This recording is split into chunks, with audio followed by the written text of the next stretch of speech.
লালমনিরহাটের কালীগঞ্জ উপজেলায় সুদের ব্যবসায়ী আব্দুর রাজ্জাককে যৌথ বাহিনীর সদস্যরা গ্রেপ্তার করেছে। গত সোমবার রাতে তার বাড়িতে পরিচালিত এক অভিযানে বিপুল পরিমাণ ফাঁকা চেক, নন জুডিশিয়াল স্ট্যাম্প, স্বর্ণালংকার এবং সুদের হিসেবের গুরুত্বপূর্ণ খাতা জব্দ করা হয়।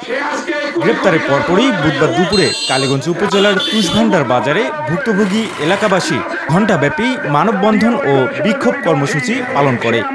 পরে কালীগঞ্জ প্রেস ক্লাবে সংবাদ সম্মেলন করে তারা রাজ্জাকের কঠোর শাস্তি দাবি জানায়। বিচার হয়ে গেছে, যার কারণে কোনো না কোনোভাবে সেনাবাহিনী সেখানে পৌঁছেছে, যার কারণে আজকে এই সত্যতা উদ্ঘাটিত হয়েছে। এই সুদের ব্যবসায়ী আমাকে থানার সঙ্গে কন্ট্যাক্ট করে আমাকে দিনে দুপুরে প্রকাশ্যে 10-12 জন প্রশাসনের লোক নিয়ে এসে আমাকে থানায় নিয়ে যায় 8.5 ঘন্টা জিম্মি করে 50,000 টাকার মতো আমার এক রাত্রে খরচ করাইছে।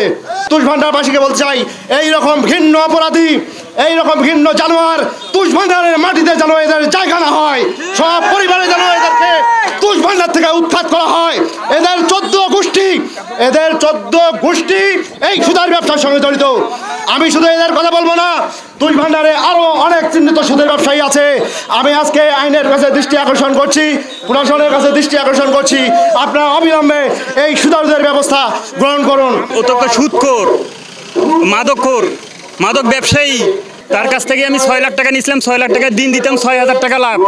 এভাবে আমি তাকে 20 লক্ষ টাকা দেওয়ার পর তার আসল টাকা এই পর্যন্ত আমি শোধ করতে পারি নাই। আমার চাকরি, আমার কর্মবিমুখ করে দিয়েছে সে, আমি এখন বেকার, আমি চলতে পারি না।